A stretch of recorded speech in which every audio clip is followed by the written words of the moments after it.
आज इस वीडियो में हम आर्टिकल 13 को पढ़ेंगे। आर्टिकल 13 एक बहुत ही महत्वपूर्ण आर्टिकल है हमारे इंडियन कॉन्स्टिट्यूशन का। ठीक है, article 13 says laws consistent inconsistent with in derogation of fundamental right. वैसे लॉज जो इनकंसिस्टेंट है और डेरोगेशन है और डेरोगेटरी हैं। किसके डेरोगेटरी हैं? फंडामेंटल राइट के। डेरोगेटरी मतलब विरोधी या अवहेलना करने वाले, या और इनकंसिस्टेंट मतलब असंगत, जो मैच ना करे फंडामेंटल राइट से। ठीक है, इसके बारे में बात करता है आपका आर्टिकल 13। चलिए आर्टिकल 13 का क्लॉज 1 पढ़ते हैं। ठीक है, आर्टिकल 13 का क्लॉज 1 सेज ऑल लॉज, सभी लॉज, वैसे सभी laws in force in the territory of India, जो इंडिया के टेरिटरी में चलते आ रहे मतलब लागू हैं, immediately before the commencement of the constitution, जो कॉन्स्टिट्यूशन है उसके कमेंसमेंट से पहले, it's so far they inconsistent with the provision of part of this part means part 3। Okay, और ये पार्ट 3 आपका क्या है? फंडामेंटल राइट है।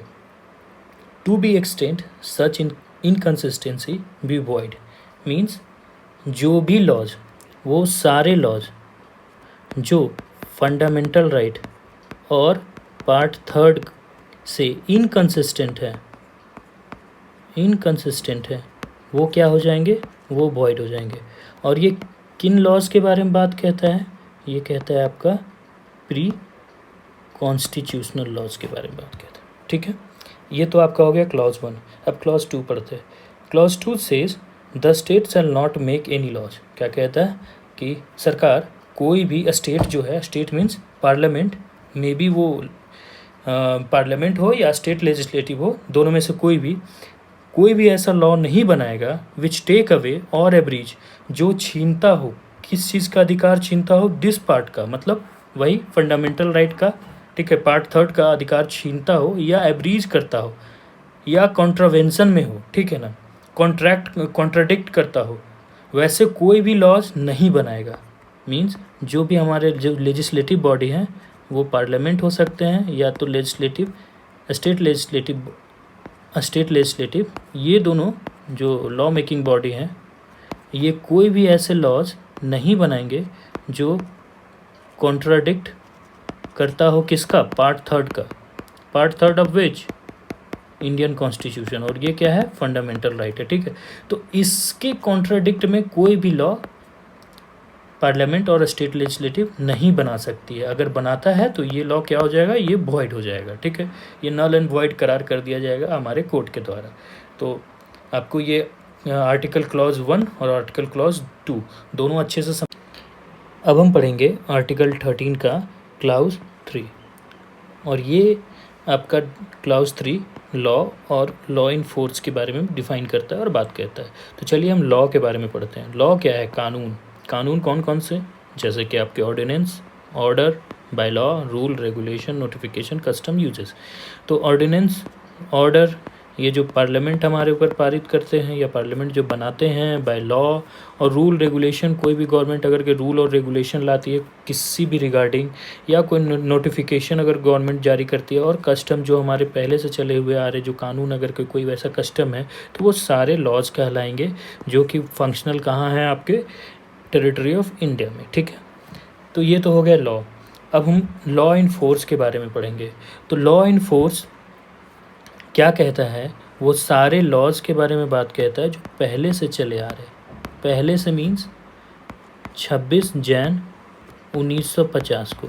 अब ये क्या हुआ था? ये कमेंस्ड हुआ था इस दिन हमारा कॉन्स्टिट्यूशन। ओके, तो इसके पहले जितने भी लॉज थे, ओके, अगर ये लॉज इसके बाद भी चले तो इसको क्या कह देंगे?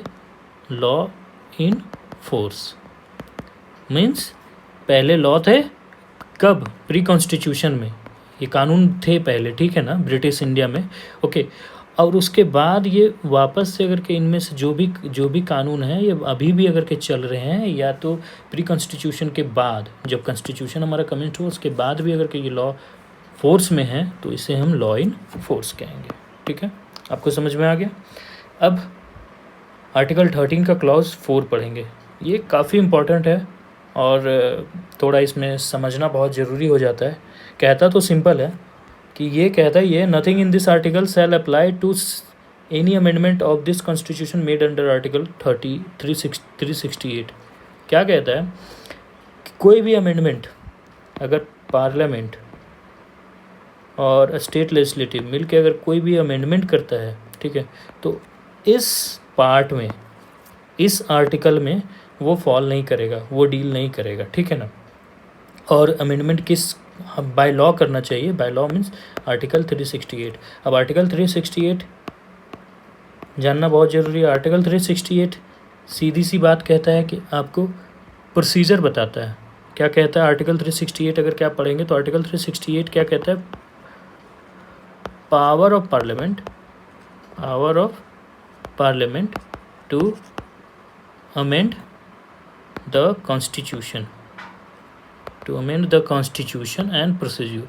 ये क्या कहता है आपका, प्रोसीड्यूर बात करता है। ये क्या कहता है आपका आर्टिकल 368 कहता है power of parliament to amend the constitution, और इसके प्रोसेस के बारे में बात कहता है। तो अगर कि इस आर्टिकल के तहत अगर कोई अमेंडमेंट आया है, ठीक है, तो आर्टिकल 13 में इसका कुछ नहीं कर सकता, आर्टिकल 13 इसका कुछ नहीं कर सकता। और ये कब, और ये जो आर्टिकल 13 का क्लॉज 4 है, ये पहले नहीं था, हमारे पुराने कॉन्स्टिट्यूशन में नहीं था, ये हमें अमेंडमेंट के बाद ऐड हुआ। और ये किस अमेंडमेंट के बाद ऐड हुआ, ये भी बात जानना बहुत ज़रूरी है। ये ऐड हुआ 24th अमेंडमेंट 1971 में। ये आपका 1971 में ऐड हुआ, ठीक है, ये इम्पॉर्टेंट डेट है। ओके, तो ये तो हो गया आपका कि अमेंडमेंट के साथ ऐड हुआ, लेकिन ऐसा हुआ क्यों, इसके बारे में जानना बहुत ज़रूरी है, ठीक है। तो इसके लिए थोड़ा सा आपको हिस्ट्री जानना होगा, तो इसके लिए कुछ लैंडमार्क जजमेंट भी पढ़ना होगा। जैसे कि आपको जानना होगा, पहला है शंकरी प्रसाद केस, ठीक है, शंकरी प्रसाद केस। और ये कब आया था, 1951 में।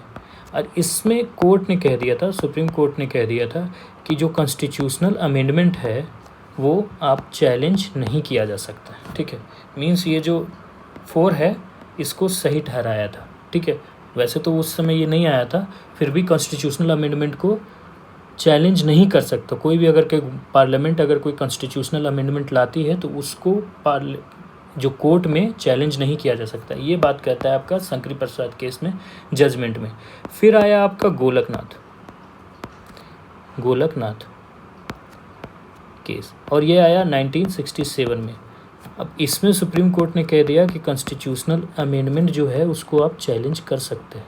तो ये हमारे पार्लियामेंट के ऊपर बहुत बड़ा प्रॉब्लम हो गया, क्योंकि कोई भी पार्लियामेंट अगर के लॉ बनाती है, अगर अमेंड करती है और आप उसे चैलेंज कर देंगे तो कोर्ट उसे नल एंड वॉइड कर देती।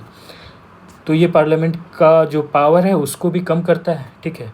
तो फिर पार्लियामेंट ने क्या किया कि ये जो आर्टिकल का क्लॉज 13 का 4 है इसे ऐड किया, और ये ऐड किया आपका, जैसा कि हमने बताया था, 24th कॉन्स्टिट्यूशनल अमेंडमेंट में। कब किया था, 1971 में, ठीक है। तो ये तब किया, ठीक है। उसके बाद केस आया केशवानंदा भारती केस, ठीक है, 1973 में।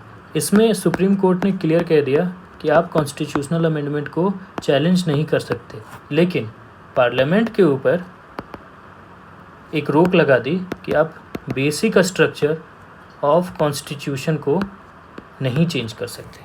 मतलब basic structure of the constitution को आप चेंज नहीं कर सकते, जो भी बेसिक स्ट्रक्चर, और बेसिक स्ट्रक्चर को बोला कि डिफ़ाइन हम करेंगे कि बेसिक स्ट्रक्चर आखिर होगा क्या, ठीक है।